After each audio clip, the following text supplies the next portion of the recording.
Good morning, students. How are you all? I hope you all are doing your work regularly and you are also preparing your written notes side by side. Today we are here with a new topic, that is group 18 elements.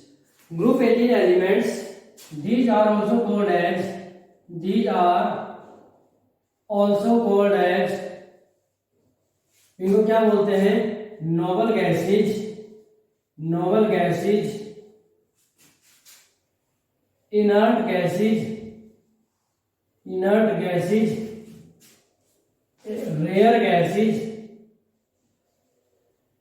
Rare gases and also these are called as aerogens. ध्यान से सुनना, इनको noble gases भी कहते हैं, inert gases भी कहते हैं, रेयर गैसेज भी कहते हैं, एरोजन्स भी कहते हैं. तो रीजन क्या है, इनको ऐसे क्यों बोलते हैं? सबसे पहले तो बात करते हैं कि इनर्ट गैसेज. देखो, सबसे पहले इन स्टार्टिंग या initially it was found that these gases do not react at all. ये पाया गया था ये गैसेज बिल्कुल भी रिएक्ट ही नहीं करती, क्योंकि उस टाइम पर कुछ डिस्कवरी हुई, कुछ कंपाउंड जो है जिनोन के क्रिप्टोन के बने नहीं थे. तो ये माना गया था these gases are completely inert, these are completely non reactive. इसीलिए इनर्ट गैसेज इनको नाम दिया गया था. बट लेटर ऑन जब ये पाया गया कि ये गैसेज जो है पूरी तरह से कंप्लीटली इनर्ट नहीं है, these gases like xenon and krypton form some of the compounds on the basis of that. ये जो कंप्लीट इनर्ट गैसेज का जो कंसेप्ट था वो हटा दिया गया था. उसके बाद इनको नाम दिया गया था नोबल गैसेज. नोबल गैसेज क्यों नाम दिया गया था? नोबल गैसेज इसलिए नाम दिया गया था कि जो नोबल एलिमेंट्स हैं, जो गोल्ड है, सिल्वर है, प्लेटिनम है, जो बहुत कम रिएक्टिविटी शो करते हैं, तो बट वो कंप्लीटली इनर्ट नहीं होते. इसी तरीके से ये भी जब कुछ कंपाउंड जिनोन के क्रिप्टोन के बने तो ये पाया गया कि ये पूरी तरह से इनर्ट नहीं है. तो इसीलिए इनको नोबल एलिमेंट के जैसे नोबल गैसेज का नाम दे दिया गया. क्लियर है? रेयर गैसेज क्यों बोला गया? कि as amount of these gases in air is very small, तो इसीलिए इनको रेयर अमाउंट में पाई जाती है, तो इनको रेयर गैसेज नाम दे दिया गया.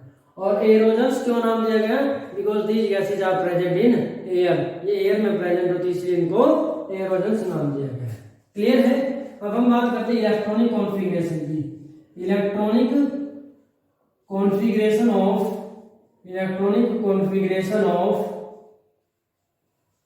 Group 18 elements. तो एलिमेंट्स कौन कौन से हैं? Helium, neon, argon, krypton, xenon, radon. ठीक है. एलिमेंट्स क्या के पहले एलिमेंट्स लिखेंगे. एलिमेंट्स आर कौन कौन से हैं? Helium, neon, argon, krypton, xenon and radon. ये जो है these 4 are gases, these 5 are gases and radon जो है, radon is radioactive element. तो रेडॉन रेडियोएक्टिव एलिमेंट है जो रेडियो एक्टिविटी शो करता है, बाकी जो ये रेडियोएक्टिव नहीं है, ये गैसेज है. अब बात करते हैं, यहाँ पर लिखेंगे एलिमेंट, फिर इसका लिखेंगे एटॉमिक नंबर और then electronic configuration.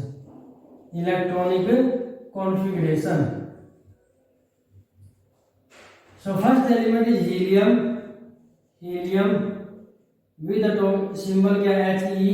Atomic number 2 है, तो कॉन्फ़िगरेशन क्या हो जाएगी? 1s2. ठीक है.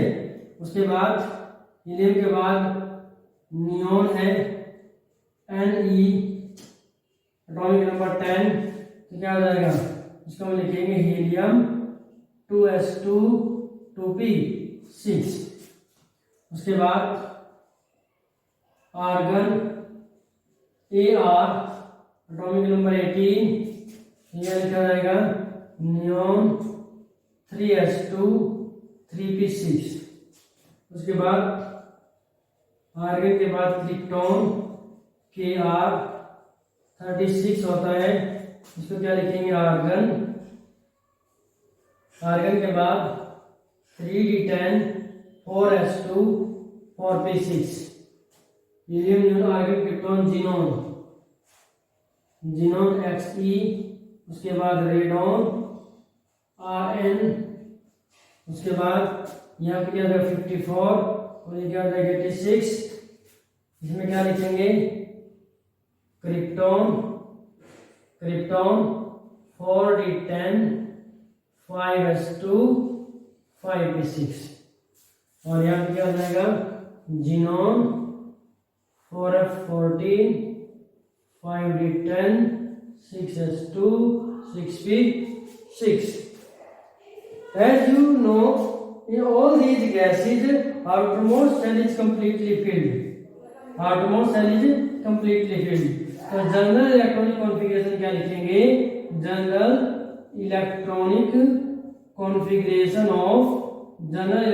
कॉन्फ़िगरेशन ऑफ नोबल गैसेज या ग्रुप 18 एलिमेंट्स क्या लिखी जाएगी? That will be NH2 NP6 NH2 NP6, ठीक है। और यहाँ पे क्या लिखेंगे? एक्सेप्ट हीलियम को छोड़ करके, ठीक है। हीलियम क्या तो 1s2 है। क्लियर है। अब हम बात करते हैं एटॉमिक एंड फिजिकल प्रॉपर्टीज की। Atomic and physical properties of group 18 elements. Atomic and physical properties में सबसे पहले हम बात करेंगे एटॉमिक एंड आयनिक रेडियस की। इनकी नेचर कैसी होती है? मोनोटॉमिक नेचर होती है, ठीक है। तो हम लिखेंगे atomic and physical properties. Atomic and physical properties. First one is monoatomic nature.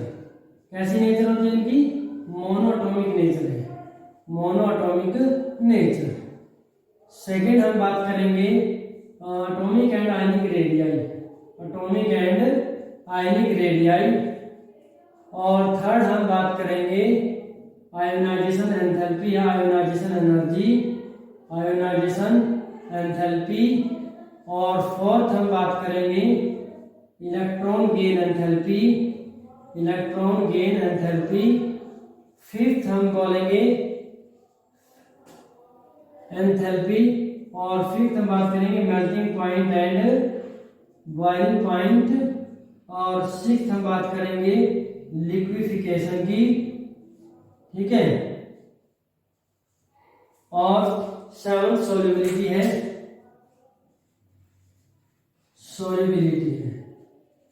So these properties we are going to discuss one by one. So let us start with monatomic nature. Noble gases are monatomic in nature. Means these gases जो है are present in form of single atoms. Single atoms की form में होती है। These gases are not present in combined form. ये combined form में present नहीं होती। Present in form of single atoms.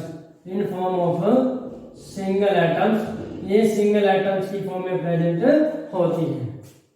Atomic and ionic radius की बात करें तो among their respective period, among their respective period noble gases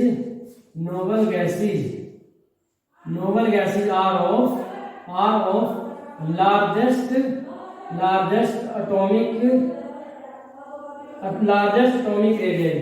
जो noble gases है अपने ग्रुप के अपने पीरियड के अंदर लार्जेस्ट एटॉमिक रेडियस की होती है। तो ऐसा क्यों है कि जो नोबल गैसेज हैं अपने पार्टिकुलर पीरियड में वो लार्जेस्ट साइज की क्यों है? इसका रीजन ये है कि जो नोबल गैसेज हैं वो अपने पीरियड में लार्जेस्ट एटॉमिक रेडियस इसलिए हैं because in case of noble gases van der Waals radius is taken as compared to covalent radii.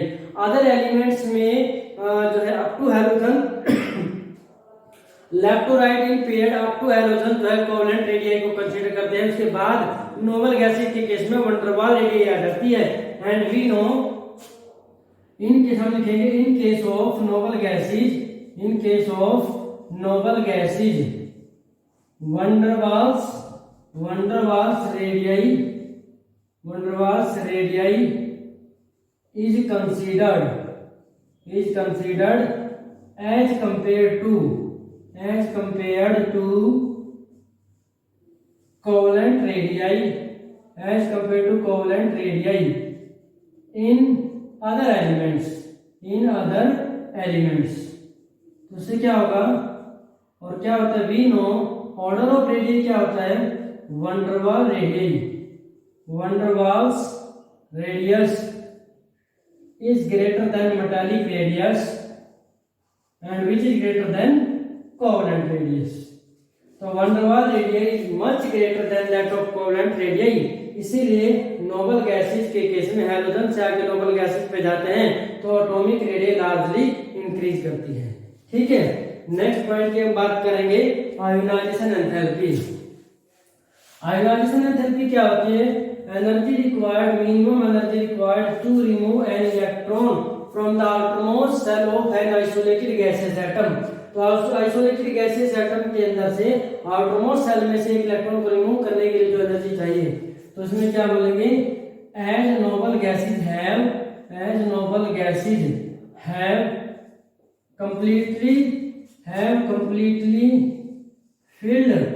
completely filled electronic configuration, completely filled electronic configuration in their valence cell, in their valence cell।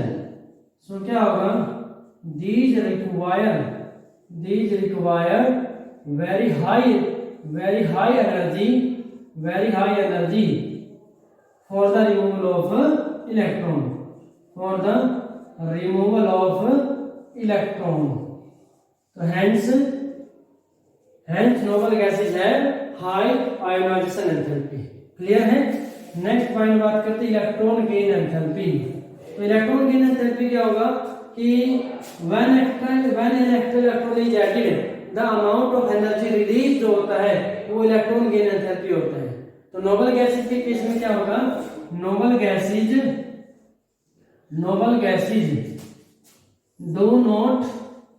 do not require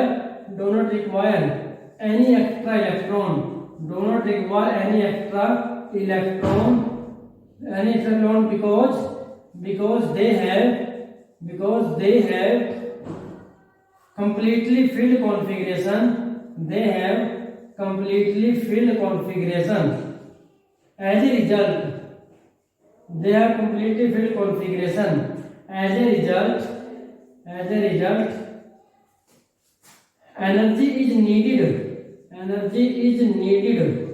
energy की जरूरत होती है to add an extra electron। ठीक है, तो उस case में extra electron add करने के लिए ज्यादा एनर्जी की जरूरत होती है, इसीलिए they have positive electron gain enthalpy, इनकी इलेक्ट्रॉन गेन एंथैल्पी पॉजिटिव होती है, बाकी एलिमेंट्स में क्या होती है, नेगेटिव होती है। मेल्टिंग पॉइंट और बॉइलिंग पॉइंट की बात करें तो नोबल गैसेज जो है they have very low melting point and boiling point, क्यों, because of presence of weak van der Waals force of attraction, तो इसके जो एटम्स हैं उनके बीच में weak van der Waals force of attraction होती है, जिसकी वजह से इनका मेल्टिंग पॉइंट और बॉइलिंग पॉइंट लो होता है। ठीक है, लिक्विफिकेशन की अगर हम बात करें, दीज गैसेज लिक्विफाइड इजीली, कैसे होते हैं, दीज गैसेज लिक्विफाइड इजीली, आसानी से लिक्विफाई हो जाती है। ठीक है, and ease of liquefaction increases down the group। तो डाउन द ग्रुप जो है लिक्विफिकेशन की जो आसानी है वो इंक्रीज होती जाती है। लास्ट पॉइंट है सोल्युबिलिटी इन वाटर। तो नोबल गैसेज है slightly soluble in water, noble gases बहुत कम सोल्यूबल होती है, वेरी लेस सोल्यूबल होती है वाटर के अंदर। तो ये हमने क्या पढ़ा है, हमने इसकी फिजिकल और एटॉमिक प्रॉपर्टीज को पढ़ा। अब हम क्या पढ़ेंगे, केमिकल प्रॉपर्टीज ऑफ, क्या पढ़ेंगे, chemical properties of noble gases, chemical properties of noble gases. तो ध्यान से सुना, नोबल गैसेस की केमिकल प्रॉपर्टीज। वैसे तो हमने स्टार्टिंग में बोला कि नोबल गैसेस क्या होती है, वो इनर्ट होती है, लेस रिएक्टिव होती है, but after the discovery of compounds of xenon and krypton it was found that these gases are not completely inert, these gases are also having some reactivity. तो ये कैसे पाया गया, before 1962 noble gases were considered as completely inert, but after 1962 this concept was changed.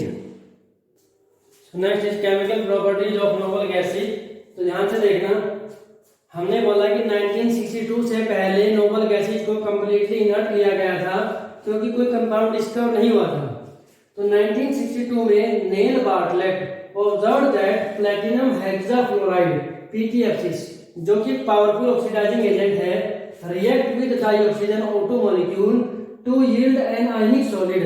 Ionic solid जो बना उसका नाम क्या है, डाइऑक्सीजनाइल हेक्साफ्लोरोप्लेटिनेट 5, जिसके अंदर प्लैटिनम के ऊपर 5 प्लस जो है ऑक्सीडेशन स्टेट थी। तो O2 प्लस PtF6 जो ऑक्सीडाइजिंग एजेंट था हेक्साफ्लोरोप्लेटिनेट, इसने क्या कर दिया, O2 को ऑक्सीडाइज कर दिया किसमें, O2 प्लस में, और एक कंपाउंड बना दिया, आयनिक सॉलिड बना दिया। तो इन दिस कंपाउंड आप देख सकते हैं रिएक्शन के अंदर O2 प्लस में ऑक्सीडाइज होगा, किसके द्वारा, वो PtF6 के द्वारा ऑक्सीडाइज होगा।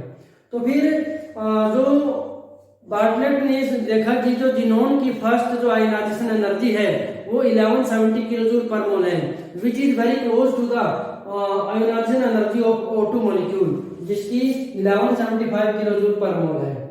तो he thought that in place of O2 molecule, if he use Xenon, then xenon will be oxidise to Xe plus, xenon जो है Xe प्लस में जिनोन प्लस में ऑक्सीडाइज हो जाएगा। तो जैसे उसने क्या किया, इन दोनों को मिक्स किया तो रैपिड रिएक्शन हुई और एक रेड कलर का सॉलिड जो है बन गया, और जिसका नाम क्या है, जिनोन हेक्साफ्लोरोप्लेटिनेट। तो उस केस में ये पाया गया, इस कंपाउंड की डिस्कवरी के बाद ये पाया गया कि जिनोन के और भी कंपाउंड बन सकते हैं। तो बाद में large number of compounds of xenon were formed and that of krypton also, और विद किसके साथ बने, with most electronegative element fluorine and oxygen.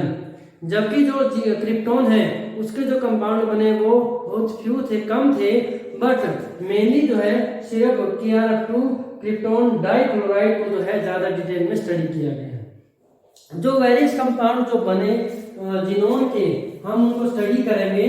तो जिनोन के जो कंपाउंड्स बने, कंपाउंड्स कौन कौन से थे, जैसे कि जिनोन का डाइफ्लोराइड था, जिनोन का टेट्राफ्लोराइड था, हेक्साफ्लोराइड था, ये कंपाउंड फ्लोराइड्स के थे। इनके अलावा ऑक्सीजन ऑक्सीक्लोराइड थे, XeOF2 था, XeOF4, ठीक है, XeO2F2, ठीक है, और इनके अलावा XeO3। These are various compounds which were formed by the genome with most electronegative elements oxygen and fluorine. So in next lecture we will discuss completely the methods of preparation of reaction, methods of preparation of various compounds of genome and their structure and hybridization. So this is enough for today. Thank you and have a nice day.